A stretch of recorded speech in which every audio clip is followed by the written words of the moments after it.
Hello friends, welcome to my channel. आज जो आपकी क्लास है वो है यूपी ट्रिपल एससी लेखपाल की। इसमें आपके सभी प्रीवियस ईयर क्वेश्चन पेपर हैं जो यूपी ट्रिपल एससी द्वारा 2025 तक आपके पूछे हुए हैं।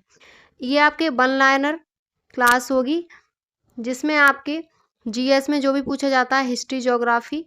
सबसे पहले आप हमारे चैनल को सब्सक्राइब कर लीजिए ताकि कोई वीडियो नोटिफिकेशन आए तो आप तक पहुँच जाए।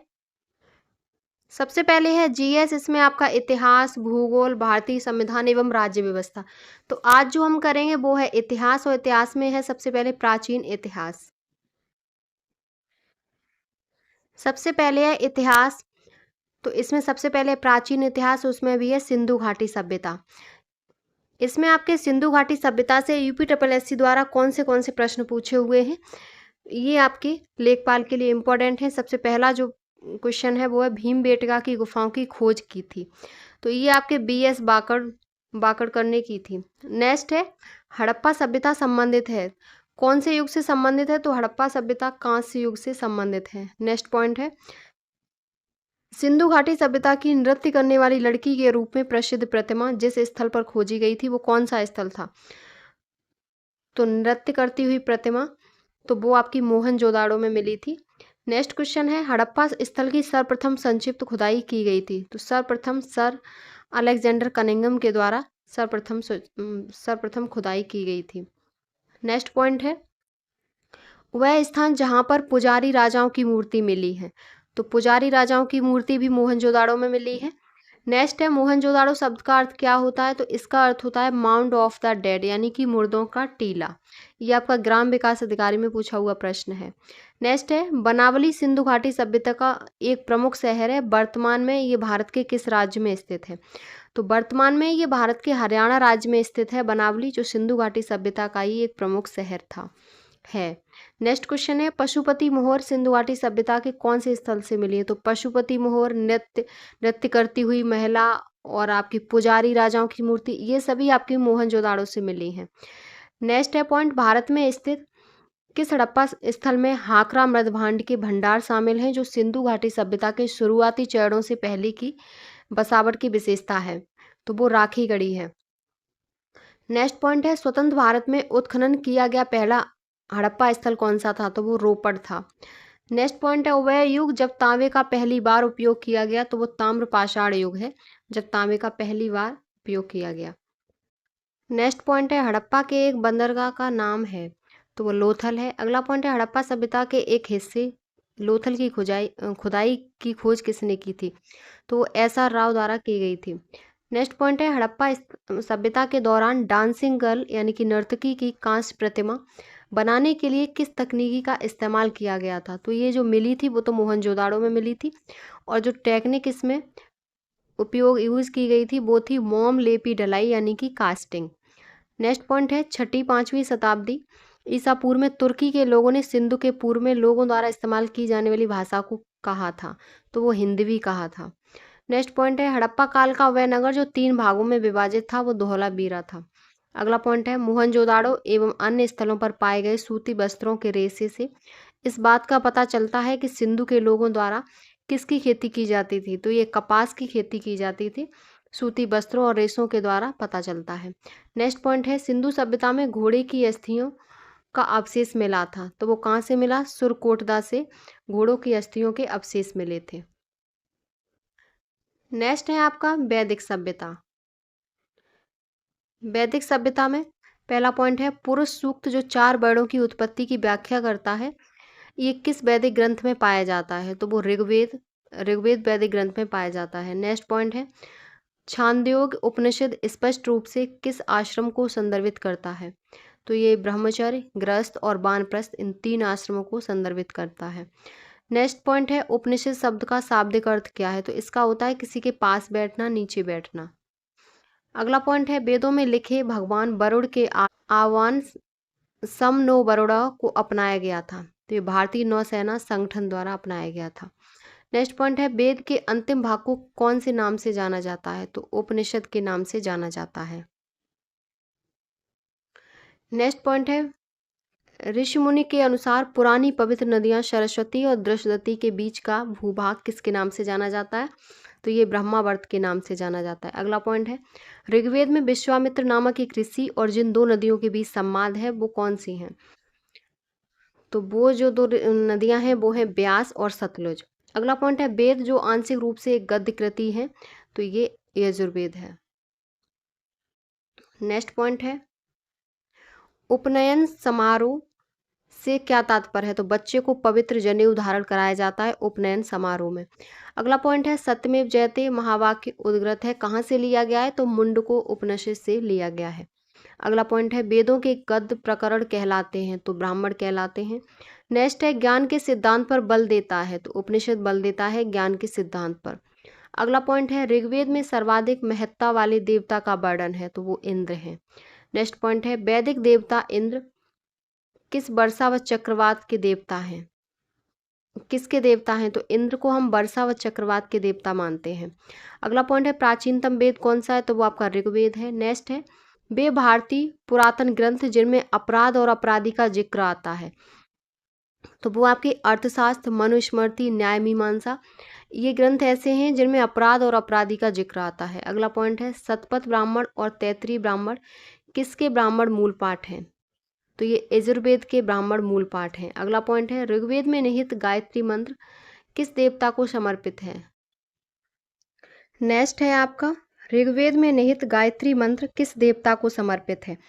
तो आपका इसमें सावित्री लिखा है, सविता है, सविता सूर्य को बोला जाता है, तो सूर्य देवता को समर्पित है। अगला है, सर्वाधिक प्राचीन पुराण है, तो सबसे जो ज़्यादा सबसे पुराना पुराण है वो मत्स्य पुराण है।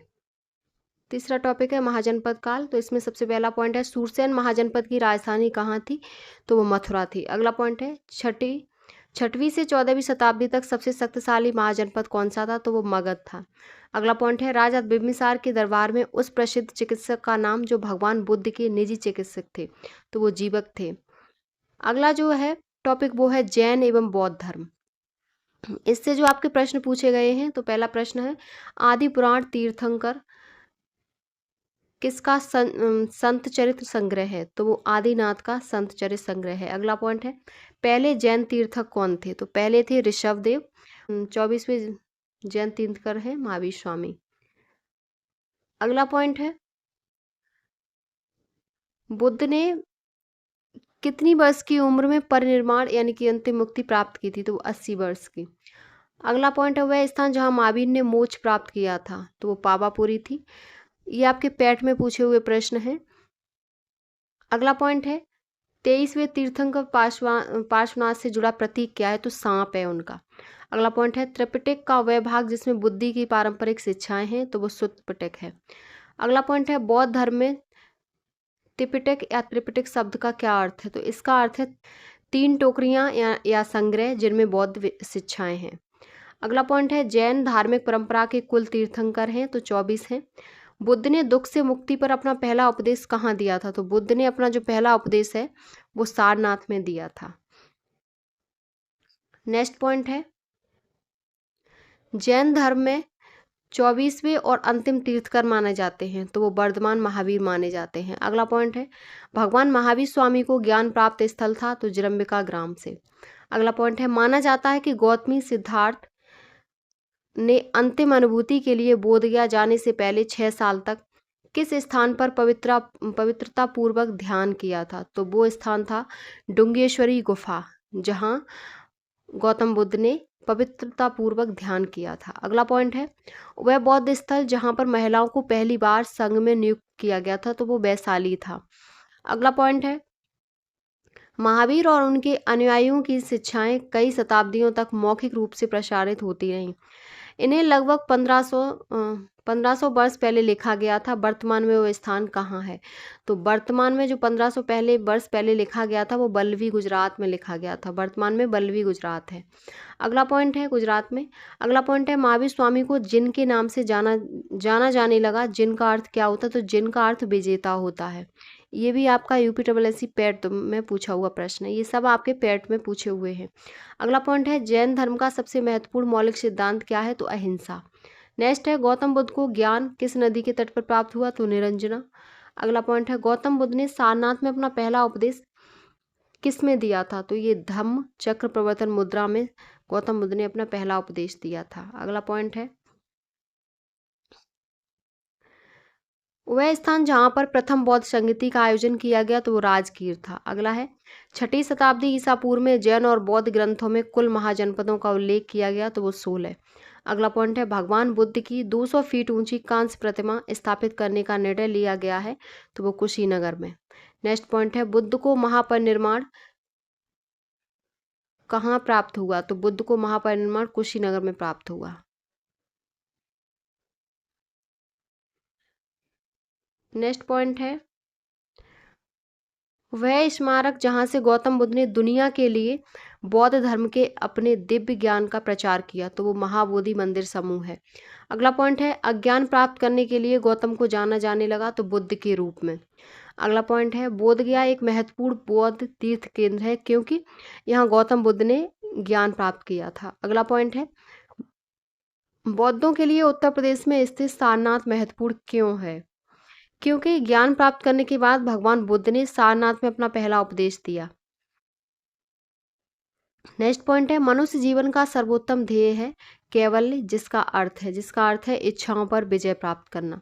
नेक्स्ट पॉइंट है, जैन धर्म में 3 रत्न यानी कि त्रिरत्न दिए जाते हैं और उन्हें निर्माण का मार्ग कहा जाता है तो वो है सही विश्वास, सही ज्ञान और सही आचरण, जिसे हम कह सकते हैं विश्वास, ज्ञान और आचरण। अगला है जो आपका टॉपिक वो है मौर्य और मौर्योत्तर साम्राज्य।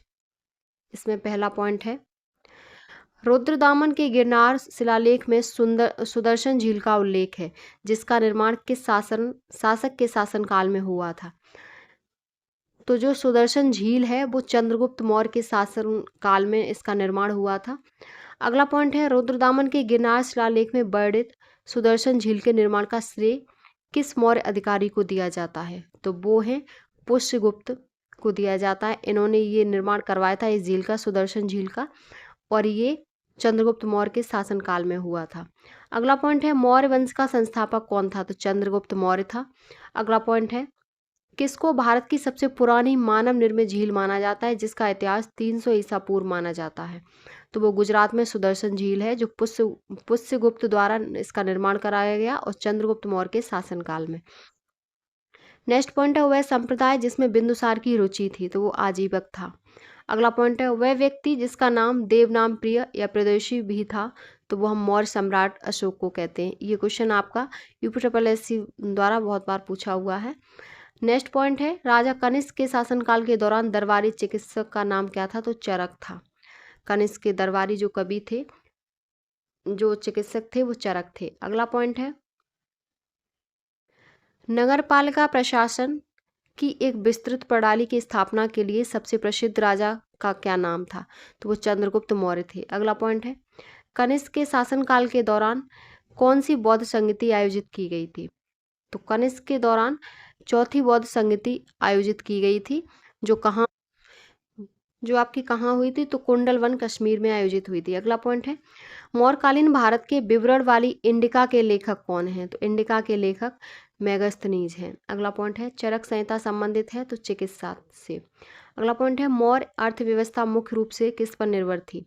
तो वो कृषि अर्थव्यवस्था पर निर्भर थी। नेक्स्ट पॉइंट है, अशोक के प्रधान शिलालेखों में सबसे बड़ा शिलालेख कौन सा है? तो वो 13वां है। अगला पॉइंट है, अशोक के आक्रमण के दौरान कलिंग जो पूर्वी प्रांत की राजधानी थी वो तोशली थी। कलिंग की राजधानी तोशली थी। अगला पॉइंट है, तक्षशिला शहर स्थित था। तो तक्षशिला शहर सिंधु और झेलम के बीच स्थित था। अगला पॉइंट है, सम्राट अशोक का वह शिलालेख जो कलिंग पर उसके विजय का उल्लेख करता है तो वो 13वां है। जो सबसे बड़ा शिलालेख भी है ये वाला 13वां, जो कलिंग पर विजय का भी उल्लेख करता है। अगला पॉइंट है, अशोक का सिंह चतुर्मुख स्तंभ शीर्ष किस में स्थित स्तंभ पर था? तो अशोक का सिंह चतुर्मुख स्तंभ शीर्ष सारनाथ में एक स्तंभ पर था। नेक्स्ट पॉइंट है, अशोक का वह शिलालेख जिसमें ब्राह्मी लिपि का प्रयोग नहीं किया गया था तो वो शाहबाज गढ़ी थी जिसमें ब्राह्मी लिपि का प्रयोग नहीं किया गया था। अगला पॉइंट है, मौर्य कला का सर्वोत्तम प्रतिमान था तो वो स्तंभ था। नेक्स्ट है, बृहद सांची स्तूप संबंधित है तो मौर्य काल से। अगला पॉइंट है, योग दर्शन के प्रवर्तक थे तो महर्षि पतंजलि। नेक्स्ट है प्राचीन भारत के महान व्याकरणविद पतंजलि किसके समकालीन थे? तो वो पुष्यमित्र शुंग के समकालीन थे। नेक्स्ट पॉइंट है कुषाण मूलतः निवासी थे। तो कुषाण कहाँ से आए थे? तो चीनी तुर्किस्तान से आए थे। अगला जो आपका पॉइंट टॉपिक है वो है गुप्त एवं गुप्तोत्तर साम्राज्य। जिसमें पहला पॉइंट है भारत में स्थित वह प्राचीन विश्वविद्यालय जिसको यूनेस्को द्वारा विरासत स्थल में शामिल किया गया है। तो वो कौन सा विश्वविद्यालय है? तो वो नालंदा महाविहार है। अगला पॉइंट है राष्ट्रकूट वंश के संस्थापक थे दंतीदुर्ग यानी कि या दंती बर्मन थे। नेक्स्ट पॉइंट है हर्षवर्धन की पहली राजधानी कहाँ थी? तो पहली राजधानी हर्षवर्धन की थानेश्वर थी। अगला पॉइंट है समुद्रगुप्त की प्रशस्ति संस्कृत में एक कविता के रूप में किस कवि द्वारा रचित थी जिसे इलाहाबाद में अशोक स्तंभ पर अंकित किया गया है? तो जो समुद्रगुप्त की प्रशस्ति जो कविता संस्कृत में थी वो हर्षेय कवि द्वारा रचित थी। अगला पॉइंट है वह शासक जिसके दरबारी कवि हर्षेय थे। तो वो समुद्रगुप्त के दरबारी कवि हर्षेय थे। अगला पॉइंट है वह शासक जिसके दरबार में बहुत से विद्वानों को नवरत्न के रूप में अलंकृत किया गया था। तो वो चंद्रगुप्त द्वितीय था। अगला पॉइंट है खगोलविद बराहमिरी और कवि कालिदास किसके दरबार का हिस्सा थे? तो विक्रमादित्य के। नेक्स्ट पॉइंट है हर्षवर्धन के शासनकाल के दौरान वह नई राजधानी जिसे थानेश्वर से स्थानांतरित किया गया तो वो कन्नौज थी। हर्षवर्धन की पहली राजधानी थानेश्वर और थानेश्वर से स्थानांतरित कहाँ हुई? तो वो कन्नौज में हुई थी। नेक्स्ट पॉइंट है भारतीय इतिहास में धन्वंतरी कौन थे? तो धन्वंतरी चंद्रगुप्त विक्रमादित्य की सभा को सुशोभित करने वाले एक प्रसिद्ध चिकित्सक थे। अगला पॉइंट है विक्रम संवत प्रारंभ हुआ था। तो विक्रम संवत कब प्रारंभ हुआ था? तो वो 57 ईसा पूर्व से प्रारंभ हुआ था। अगला पॉइंट है हर्षवर्धन ने 5 इंडीज को अपने नियंत्रण में लिया था। 5 इंडीज यानी कि तो 5 इंडीज का मतलब है पंजाब, कन्नौज, बंगाल, बिहार और उड़ीसा, ये प्रांत हैं। अगला पॉइंट है वह स्थल जहां हर्षवर्धन ने बौद्ध महासम्मेलन का आयोजन किया तो वो प्रयाग था। अगला पॉइंट है कन्नौज से पूर्व हर्षवर्धन शासक था थानेश्वर का। नेक्स्ट पॉइंट है गुप्त काल की प्रसिद्ध महिला शासक कौन थी? तो वो प्रभावती गुप्ता थी। अगला जो आपका है टॉपिक वो है राजपूत राजवंश, राजपूत या राजवंश। पहला पॉइंट है 12वीं शताब्दी के आरंभ में दिल्ली पर शासन था तो तोमर वंश का। नेक्स्ट पॉइंट है जयचंद के विश्वासघात के कारण पृथ्वीराज चौहान की पराजय हुई। कालांतर में जयचंद मारा गया। तो जयचंद मारा गया चंदावर 1194 के युद्ध में। नेक्स्ट है पाल वंश। पाल वंश में पहला पॉइंट है भारत का वह हिस्सा जिसे पाल साम्राज्य संबंधित है तो वो पूर्वी। और पाल वंश का पहला शासक कौन था? तो गोपाल था। अगला है टॉपिक दक्षिण भारतीय राजवंश यानी कि चोल, चालुक्य, पल्लव और संगम। इसमें पहला पॉइंट है ऐतिहासिक रूप से कर्नाटक के दक्षिण में बंटवाल नदी के रूप में जानी जाती थी। तो बंटवाल जो नदी है वो जानी जाती थी नेत्रावती नदी के रूप में। नेक्स्ट पॉइंट है पल्लव राजवंश के शासक के दौरान बनाया गया मंदिर कौन सा था? तो वो महाबलीपुरम मंदिर था।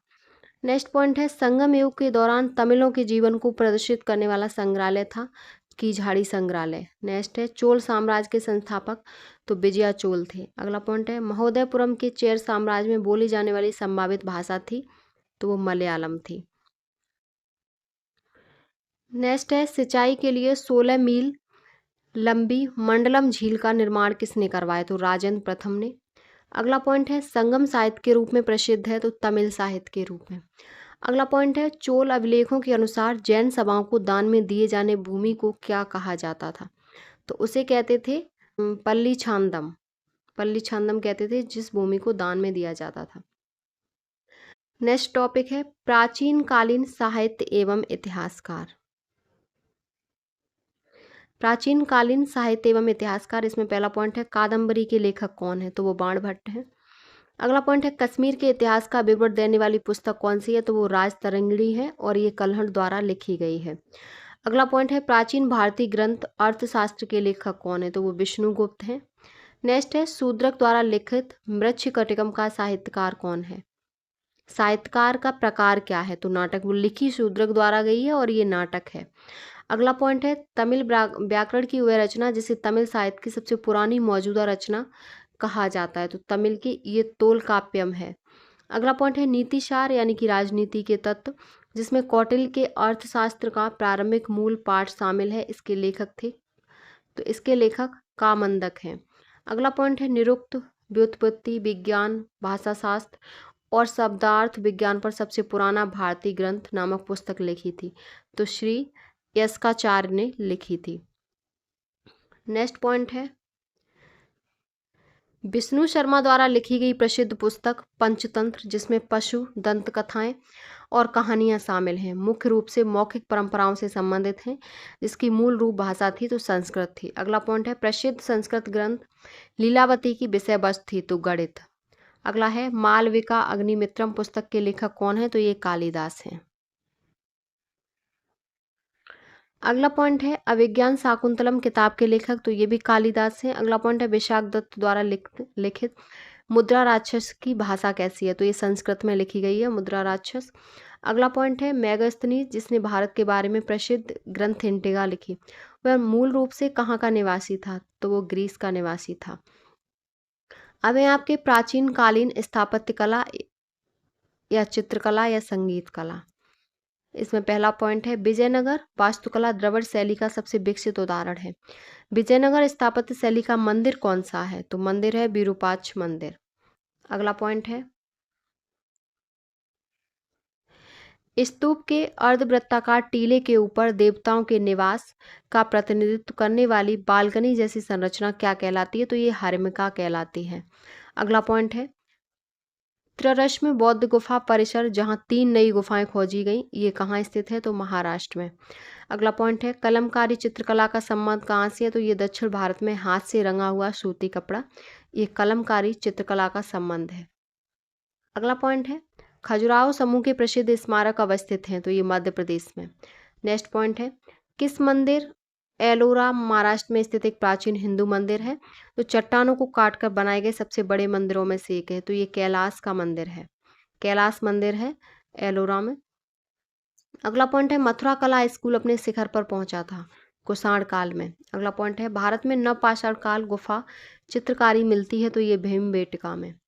नेक्स्ट है प्रागैतिहासिक काल की चित्रकारी वाली प्रसिद्ध पंचमुखी गुफाएं स्थित हैं, तो ये आपकी सोनभद्र उत्तर प्रदेश में ही मिलती हैं।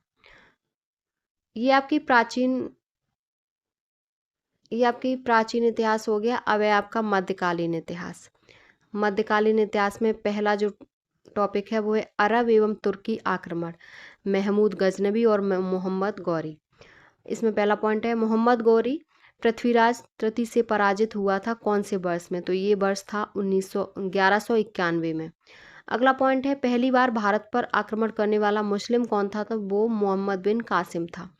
नेक्स्ट है नालंदा प्राचीन शिक्षण एवं मठ का एक केंद्र जो नष्ट हो गया 1200 ईस्वी में। अगला पॉइंट है अगला टॉपिक है दिल्ली सल्तनत, जिसमें गुलाम वंश खिलजी वंश तुगलक वंश और सैयद एवं लोदी वंश हैं। इसमें पहला पॉइंट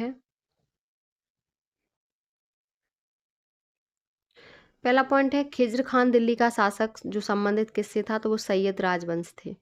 अगला पॉइंट है सबसे कम अवधि तक शासन करने वाला दिल्ली सल्तनत का राजवंश कौन सा था, तो वो खिलजी ने सबसे कम अवधि तक शासन किया है। अगला पॉइंट है दिल्ली का पहला सुल्तान, तो कुतुबुद्दीन ऐबक था। कुतुबुद्दीन ऐबक जिस राजवंश का संस्थापक था, तो वो गुलाम वंश था। अगला पॉइंट है लौह और रक्त की नीति किसने अपनाई, तो वो बलबन ने अपनाई थी लौह और रक्त की नीति। अगला पॉइंट है इब्न बतूता किसके शासनकाल में भारत आया, तो वो मोहम्मद बिन तुगलक के शासनकाल में भारत आया था। अगला पॉइंट है भारत पर तैमूर ने आक्रमण कब किया, तैमूर ने आक्रमण भारत पर 1398 में किया। अगला पॉइंट है भारत में तुगलक वंश की नींव रखी गई, तो गयासउद्दीन तुगलक द्वारा। नेक्स्ट पॉइंट है दिल्ली में अलाउद्दीन खिलजी के शासनकाल की अवधि क्या थी, 1296 से 1316 ईस्वी तक। अगला पॉइंट है खिज्र खान किससे संबंधित था, तो सैयद वंश से। और भारत में सिकंदर लोदी के शासनकाल की अवधि क्या थी, तो 1489 से 1517 थी। अगला जो टॉपिक है वो है विजयनगर साम्राज्य। इसमें पहला पॉइंट है विजयनगर की प्रचलित परंपराओं के अनुसार राय किसको कहा जाता था? तो नरपति को राय कहा जाता था। नेक्स्ट पॉइंट है, तुलुप राजवंश की स्थापना की थी? तो वीर नरसिंह ने। नेक्स्ट है, वह प्राचीन साम्राज्य जिसमें महिलाएं कुश्ती में भाग लेती थी? तो विजयनगर साम्राज्य था। अगला पॉइंट है, विजयनगर राज्य स्थित था? तो तुंगभद्रा नदी के किनारे विजयनगर साम्राज्य स्थित था। अगला जो टॉपिक है वो है सिख धर्म या भक्ति आंदोलन। इसमें पहला पॉइंट है, मध्य भारत में सतनामी आंदोलन की स्थापना किसने की? तो वो गुरु घासीदास ने की थी। अगला पॉइंट है, अपने संदेश को प्रचार प्रसार के लिए हिंदी का प्रयोग करने वाले प्रथम भक्त संत थे? तो वो रामानंद थे, जिन्होंने हिंदी का प्रयोग किया था। अगला पॉइंट है, नेक्स्ट है, मध्ययुगीन भारत में भक्ति आंदोलन के प्रमुख अगवाकारों में से एक थे? तो वो शंकराचार्य थे। अगला पॉइंट है, गुरु ग्रंथ साहिब के संकलन को प्रमाणित किया जाता है? तो गुरु गोविंद सिंह द्वारा। अगला पॉइंट है, किस सिख गुरु की जयंती पर गुरुपर्व त्योहार के रूप में मनाई जाती है? तो वो गुरु नानक देव की जयंती पर गुरुपर्व त्योहार में मनाया जाता है। अगला पॉइंट है, 10वें या आखिरी सिख गुरु कौन थे? तो गुरु गोविंद सिंह थे। नेक्स्ट है, लंगर की परंपरा आरंभ की थी? तो गुरु नानक ने लंगर की परंपरा आरंभ की थी। अगला पॉइंट है, सिख गुरु जिसने आदि ग्रंथ संकलित किया है? तो गुरु अर्जुन देव है। अगला पॉइंट है, और गुरु अर्जुन देव कौन से गुरु थे? तो ये 5वें गुरु थे। अगला पॉइंट है, किस मुगल शासक के आदेश पर सिखों के 5वें गुरु अर्जुन देव जी को मार दिया गया था? तो ये जहांगीर ने सिखों के जो 5वें गुरु थे अर्जुन देव जी, उनको मार दिया था। अगला पॉइंट है, भक्ति आंदोलन को उत्तर भारत में लाने का श्रेय किसको जाता है? तो वो रामानंद को जाता है। नेक्स्ट है, बीजक पुस्तक के लेखक कौन है? तो बीजक के कबीरदास हैं। अगला है आपका मुगल काल।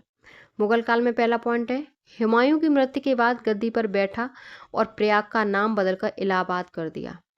तो इलाहाबाद अकबर ने किया था। अगला पॉइंट है, ईस्ट इंडिया कंपनी को बंगाल में शुल्क मुक्त व्यापार की अनुमति किसने दी? तो वो औरंगजेब ने दी थी। नेक्स्ट पॉइंट है, टोडरमल को भी और नाम से जाना जाता था? तो टोडरमल को जाना जाता था मुशर्रफ ए दीवान के नाम से। अगला पॉइंट है, वह स्थान जहां पर मुगल सम्राट बाबर ने राणा सागा और उनके सहयोगियों को हराया था? वो खानवा का युद्ध था, जिसमें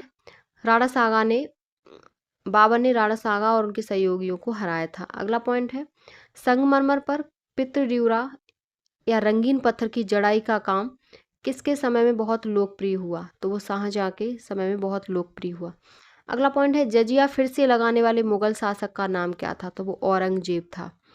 ये आपके पैट में पूछे हुए प्रश्न हैं, सभी आपके प्रीवियस ईयर क्वेश्चन पेपर हैं जो लेखपाल के लिए इम्पोर्टेंट है। नेक्स्ट पॉइंट है, जब ईस्ट इंडिया कंपनी की स्थापना हुई तब भारत पर शासन किसका था? तब मुगल शासन कर रहे थे जब ईस्ट इंडिया कंपनी की स्थापना हुई थी 1600 में। अगला पॉइंट है, अकबर की सफल भू राजस्व प्रणाली का श्रेय किसको दिया जाता है? तो राजा टोडरमल को। अगला पॉइंट है, पानीपत की पहली लड़ाई कब लड़ी गई? तो 1526 में लड़ी गई थी। नेक्स्ट है, 1556 ईस्वी में पानीपत का द्वितीय युद्ध किसके मध्य लड़ा गया? तो पहला 1526 में और दूसरा 1556 में, और ये अकबर और हेमू के बीच लड़ा गया था। अगला पॉइंट है, शेरशाह सूरी का वास्तविक नाम क्या था? तो शेरशाह सूरी का नाम फरीद था। नेक्स्ट पॉइंट है, वह शासक जिसकी मृत्यु उसके पुस्तकालय की सीढ़ियों से गिरकर हुई थी? तो वो हुमायूं था।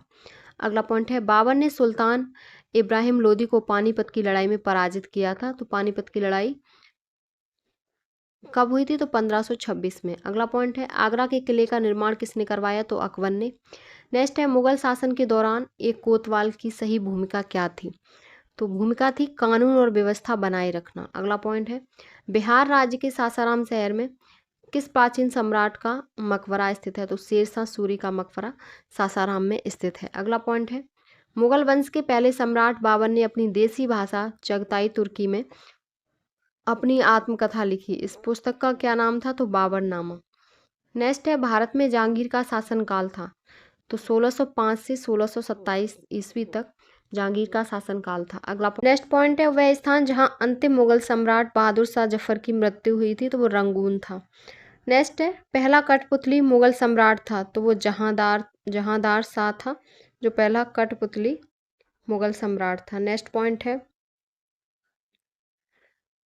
विश्व प्रसिद्ध मयूर सिंहासन का निर्माण और उसकी लाल किले में स्थापना की थी, तो वो शाहजहां ने। अगला है अकबर के दरबार में प्रसिद्ध कवि थे, तो वो रहीम खान थे। अगला पॉइंट है औरंगजेब का पुत्र कौन था, तो शाहजहां था। अगला पॉइंट है वह मुगल बादशाह जो शराब को छूता तक नहीं था, तो वो औरंगजेब था। अगला है इलाहाबाद को अपनी राजधानी बनाने वाला मुगल बादशाह कौन था, तो वो शाह आलम था। अगला पॉइंट है प्रारंभ में अकबर का संरक्षक था, तो बैरम खान। नेक्स्ट है हुमायूं की दुर्घटना में आकस्मिक मृत्यु के उपरांत उनके बेटे अकबर को किसने मुगल सिंहासन पर बैठाया गया था, तो वो कालानौर मुगल सिंहासन पर बैठाया गया था। अगला पॉइंट है वह सम्राट जिसके शासनकाल में भारत का पहला मुद्रा रुपया मुद्रित हुआ, तो वो शेरशाह सूरी। नेक्स्ट है थॉमस रो मुगल सम्राट जहांगीर से किस किले में मिला था, तो वो अजमेर के किले में मिला था। अगला पॉइंट है भूमि मापांकन की व्यवस्था प्रारंभ की, तो शेरशाह सूरी ने प्रारंभ की थी। अगला है अकबर की धार्मिक नीति की आलोचना की थी, तो वो बदायूनी बदायूनी ने की थी। नेक्स्ट पॉइंट है वह मुगल सम्राट जो अनपढ़ था, तो वो अकबर। अगला है मुगल काल में पुलिस बल के मुखिया को कहा जाता था, तो वो कोतवाल कहा जाता था। अगला पॉइंट है वह मुगल शासक जिसने अंत अंत तो गत्वा मेवाड़ के शासक महाराणा प्रताप सिंह के पुत्र राणा अमर सिंह से एक समझौता किया, तो वो जहांगीर था। अगला पॉइंट है जलालुद्दीन मोहम्मद और भी नाम से प्रसिद्ध था, तो अकबर के नाम से अकबर को ही हम जलालुद्दीन मोहम्मद कहते थे। अब है आपके मध्यकालीन स्थापत्य एवं चित्रकला। तो मध्यकालीन में सबसे पहला पॉइंट है विजय स्तंभ स्थित था, तो वो चित्तौड़गढ़ में। अगला पॉइंट है दिल्ली का लाल किला किसने बनवाया, तो शाहजहां ने। नेक्स्ट है बुरहानपुर में स्थित अशीरगढ़ किला जिसे दक्कन का दरवाजा के नाम से जाना जाता था, इसे किसने बनवाया, तो इसे आसा अहीर ने बनवाया था। अगला पॉइंट है फिरोज शाह कोटला किला 1354 में सुल्तान फिरोज शाह तुगलक ने बनवाया था, यह किला अवस्थित था तो यमुना नदी के तट पर। नेक्स्ट है दिल्ली का प्रसिद्ध जामा मस्जिद किसने बनवाई थी, तो शाहजहां ने। अकबर द्वारा बनवाया गया प्रसिद्ध ऐतिहासिक स्मारक बुलंद दरवाजा उत्तर प्रदेश के किस जिले में स्थित, तो आगरा में स्थित है। ताजमहल और बुलंद दरवाजा फतेहपुर सीकरी ये सब आगरा में स्थित हैं जो अकबर द्वारा निर्माण कराया गया। अगला पॉइंट है ताजमहल के सुलेखक या कैलीग्राफर ने 1648 ईस्वी में इसकी रचना की थी और पूरा किया। तो ताजमहल के सुलेखक अमानत खान सिराजी ने 1648 ईस्वी में इसकी रचना की थी। अगला पॉइंट है दिल्ली का प्रसिद्ध लौह स्तंभ जो सदियों से बिना जंग लगे खड़ा है, यह कहाँ स्थित है, तो ये कुतुब मीनार की परिसर में स्थित है। नेक्स्ट पॉइंट है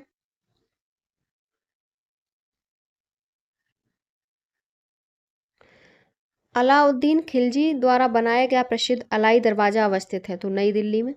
अगला है प्रसिद्ध चित्रकार मीर सैयद अली चित्रकारी हेतु किसके सहयोगी थे, तो वो हुमायूं के थे। अगला पॉइंट है बुलंद दरवाजा बनवाया था तो अकबर में। पंचमहल कहाँ स्थित है, तो फतेहपुर सीकरी में। अगला टॉपिक है मध्यकालीन साहित्य एवं संगीत। इसमें पहला पॉइंट है वह सूफी संत जिन्होंने आखिरी कलाम और पद्मावत की रचना की थी, तो वो मलिक मोहम्मद जायसी थे। अगला पॉइंट है चंदाइन मुल्ला दायूद की एक महत्वपूर्ण अवधि सूफी कृति किस प्रसिद्ध प्रेमियों की कहानी बताती है, तो ये लौरिक चंदा की प्रसिद्ध प्रेमियों की कहानी बताती है। अगला पॉइंट है अकबरनामा का एक खंड अकबर के प्रशासन घर सेना राजस्व आय और उसके साम्राज्य के भूगोल से संबंधित है जिसे आयना अकबरी के नाम से जाना जाता है, तो वो है अकबरनामा का तीसरा खंड अकबर के प्रशासन के और घर सेना इन सब के संबंधित है। अगला पॉइंट है अमीर खुसरो जिन्हें कव्वाली का पिता एवं भारत का तोता भी कहा जाता है, ये किसके दरबारी कवि थे, तो ये अलाउद्दीन खिलजी के दरबारी कवि थे। अगला पॉइंट है आयना अकबरी के रचनाकार हैं, तो अबुल फजल हैं आयना अकबरी के रचनाकार।